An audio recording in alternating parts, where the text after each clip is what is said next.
Hello guys, today me and my crewmates are going to do a video presentation about topic social engineering.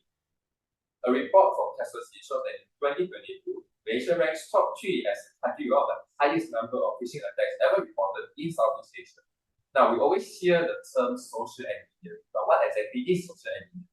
Well, according to Kaspersky, social engineering is a manipulation technique that exploits human error to gain private information such as your house address or your password, such as access to your bank account or your private files or valuables. Now, there are various types of social engineering attacks. Two of the most common ones are known as phishing and vishing. So what is phishing? Phishing occurs when an attacker poses as a trusted entity and sends Gmail or text messages in order to trick the victims into clicking onto a malicious link or attachment. Now, vishing is very similar to phishing as it tries to obtain private information from the victim. However, it is done through phone. That's all from me. Passing on to Qi. Thank you, Kueh, and hi, my name is Jen Ng, and I'll be presenting a cycle of social engineering attack. So as you can see, it consists of 4 main phases. Starting from the first one, which is information gathering. The attacker will first identify the victims. It can be an individual or an organization. The attacker will then collect background information to be used in the next phase, and then select attack methods before initializing the attack. And then moving on to the next phase, which is relationship development. The attacker will start to engage and develop a relationship with the target. It can be started from just making an eye contact and then proceed to approaching the victims. And because with the right info collected previously, the attacker can determine the likely responses from victims, which will gain their trust even more. And then moving on to exploitation phase, the attacker will utilize the collected information and relationships to break down the target and to get the real info they want, such as victim disclosing their password and username to an account. And then for the final phase, which is execution, the attacker achieves the ultimate goal, which is getting the info they want. And in order to avoid suspicion, the attacker will erase all digital footprints, such as social media account, phone number, and ensure no single info is left behind to make sure their identity is kept hidden. So this is the cycle of social engineering attack, and I will pass the mic to Sophia. Thank you, Chi. Hello, my name is Sophia, and I will be explaining some real-life examples of phishing attacks that happen in Malaysia.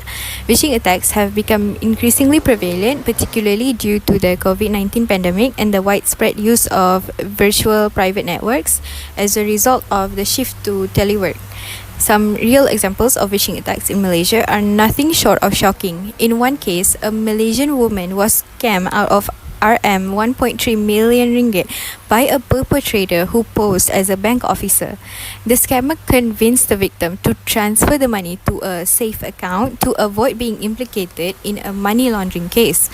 In another case, a Malaysian man was scammed 1.8 million ringgit by a perpetrator who posed as a police officer.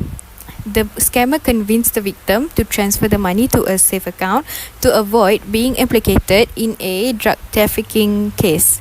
What do you think, Manja?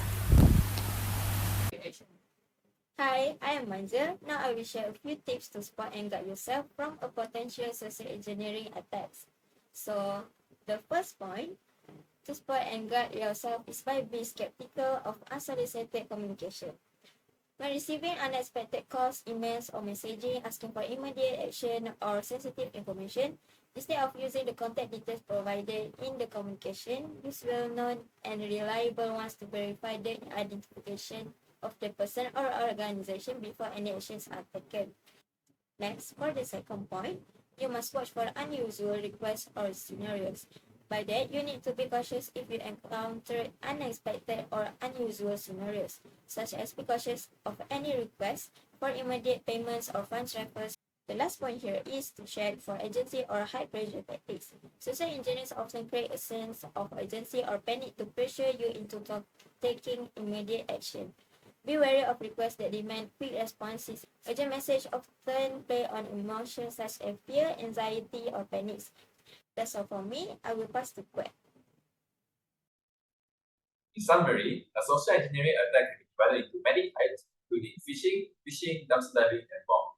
The life cycle of a social engineering attack includes information gathering, relationship development, exploitation, and at last, execution. There are a few ways to guard yourself against social engineering attacks, and you have to be aware of 3 things, which are solicited communications, unusual requests, or high-pressure tactics. That's all from me. Thank you.